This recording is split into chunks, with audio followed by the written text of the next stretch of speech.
الشیطان الرجیم بسم اللہ الرحمن الرحیم الذین آمنوا وہاجروا وجاہدوا فی سبیل اللہ الذین آمنوا وہاجروا وجاہدوا فی سبیل اللہ باموالہم وانفسہم اعظم درجۃ عند اللہ واولئک هم الفائزون صدق اللہ العلی العظیم۔ رفقائے محترم، ایمان یوں سمجھیں داخلہ ہے، اور اس کے بعد ہجرت و جہاد اس داخلے کے بعد کامیابی کا مرحلہ ہے۔ جس طرح ایک طالب علم کو داخلہ ملتا ہے، پھر اسے بہت پڑھنا پڑتا ہے، محنت کرنی پڑتی ہے، ٹیوشن رکھنا پڑتی ہے، کیا کیا پاپڑ ہیں جو اسے بیلنے پڑتے ہیں، تب وہ کامیاب ہوتا ہے اور اسے کامیابی کا سرٹیفکیٹ ملتا ہے۔ ایمان بالکل اس طرح کی چیز ہے، جب انسان کافر سے مسلمان ہوتا ہے تو وہ ایک نئے جہان میں داخل ہوتا ہے۔ باپ باپ نہ رہا، بیٹا بیٹا نہ رہا، جائیداد کے فیصلے بدل گئے، یارانے بدل گئے، دوستیاں بدل گئیں، سارا کلچر اور ساری تہذیب بدل گئی، ساری ایک نیا جنم، ایک نئی زندگی انسان لیتا ہے جب ایک انسان مومن ہوتا ہے۔ ہم پر اللہ کا کرم ہے کہ ہم کافر معاشرے سے مسلمان معاشرے میں نہیں آئے ہیں، ہم مسلمان معاشرے میں پیدا ہوئے ہیں، اس لیے اس کیفیت کا ہمیں صحیح اندازہ نہیں ہوتا کہ کفر کے بعد ایمان کی انسان کی کیا کیفیت ہوتی ہے۔ یہ صحابہ کرام جو تھے، اللہ تعالیٰ ان کے درجوں کو بلند کرے اور اللہ تبارک و تعالیٰ ان کی قبروں کو بلند کرے، یہ اس مرحلے سے گزرے تھے کہ کفر کی حالت میں تھے، پھر ایمان کی حالت میں آئے، اور جب ان کو ایمان کا داخلہ مل گیا تو پھر ان کے دو امتحان جو تھے وہ بڑے زبردست امتحان تھے۔ پہلا امتحان تو ان کا یہ تھا کہ ہاجروا، ان کو ہجرت کرنا پڑے۔ ہجرت کا مطلب صرف یہ نہیں ہے کہ انسان ایک جگہ کو یا ایک وطن کو چھوڑ کر دوسرے وطن کی طرف چلا جائے، بلکہ ہجرت سے مراد یہ ہے کہ اپنے ان تمام اخلاق کو، تمام معاملات کو، اپنی زندگی کے ان تمام رویوں کو بدل ڈالے جو اس سے پہلے اس نے اختیار کیے ہوئے۔ یہ ہجرت ہے۔ دیکھیے، اس طرح کی ہجرت آج کل تو شاید ہمیں درپیش نہیں ہے، لیکن ایمان کے بعد یہ دوسری ہجرت بہت مطلوب ہے۔ جب انسان مومن ہو جاتا ہے، اس کی عادتیں، اس کا اخلاق، اس کے معاملات، اس کے رویے، اس کا طرز عمل، لوگوں کے ساتھ اس کا حسن سلوک، یہ سارے کا سارا چینج ہو جاتا ہے۔ ہاجروا وجاہدوا، اور ہجرت کرنے کے بعد پھر وہ جہاد کرتے ہیں، یعنی ایک وطن کو چھوڑ کر دوسرے وطن میں چلے گئے، اور نئی جگہ پر جا کر انہوں نے اپنے لیے رزق تلاش نہیں کیے، انہوں نے اپنے معاش کی منصوبہ بندی نہیں کی، انہوں نے اپنے بچوں کے مستقبل کے لیے نہیں سوچا، بلکہ وہاں بھی گئے تو ان کے پیش نظر یہی تھا کہ خدا کا دین پھیلے، خدا کا دین غالب ہو، خدا کا غلبہ ہو، اللہ کی مرضی چلے، محمد رسول اللہ کی شریعت پھیلے، یہ جہاد ہے۔ تو انہوں نے دوسرا کام یہ کیا، تو فی سبیل اللہ، یہ جہاد جو انہوں نے کیا، یہ اپنے وطن کے لیے نہیں کیا، اپنی ذات کے لیے نہیں کیا، اپنی جماعت کے لیے نہیں کیا، بلکہ اس کا ایک ہی مطلب تھا، فی سبیل اللہ، اللہ کے راستے میں اللہ کو راضی کرنے کے لیے جہاد کیا۔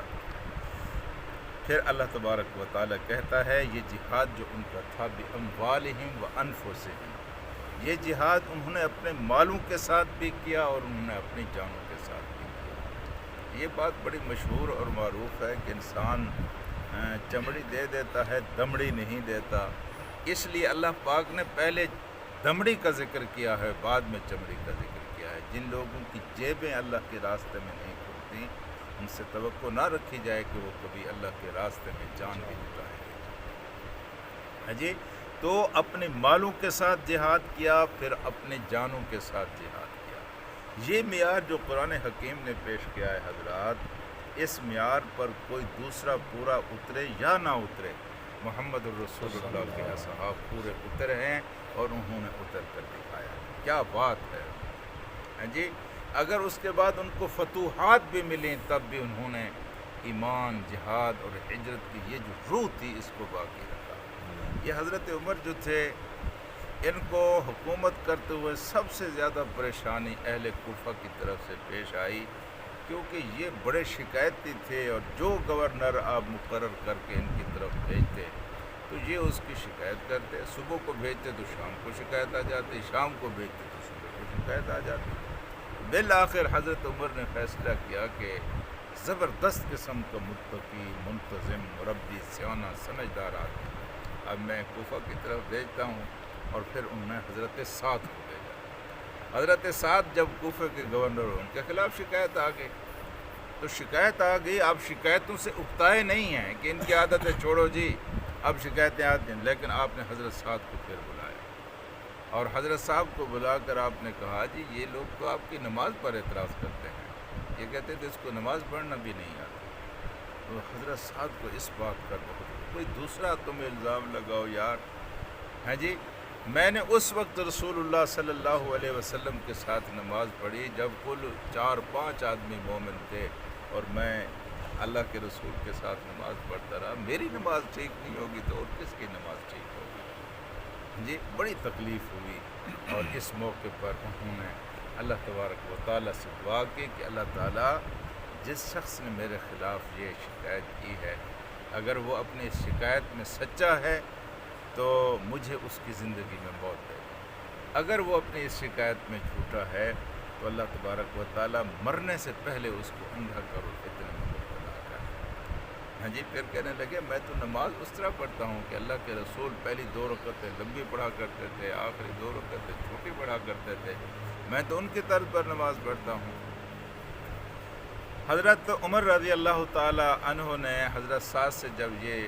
ان کا جواب سنا تو آپ نے کہا مجھے کوئی شکایت نہیں ہے تم سے، ان کی عادت ہے یہ اس طرح کرتے ہیں، لیکن بعد میں بالکل حضرت سعد کی دعا قبول ہوئی۔ وہ آدمی جس نے شکایت کی تھی ایک لمبے عرصے تک زندہ رہا، اور پھر وہ اندھا ہو گیا، اور اندھا ہونے کے بعد یہ جو آپ نے فتنے میں مبتلا ہونے کی بات کی تھی، وہ فتنے میں اس طرح مبتلا ہوا کہ بوڑھا بھی تھا اور اندھا بھی تھا، لڑکیوں کے مدرسے کے سامنے بیٹھ کر ان کو چھیڑا کرتا تھا، اور لوگ اس سے پوچھتے تھے بدبخت تو اندھا بھی ہے تو بوڑھا بھی ہے، یہ اس عمر میں تجھے یہ کیا حرکتیں کرتا؟ اس نے کہا حضرت سعد کی دعا کو بھی تو پورا ہونا ہے ہاں جی۔ تو میرے دوستوں اور ساتھیوں، یہ عظیم القدر لوگ تھے جنہوں نے ہجرت اور جہاد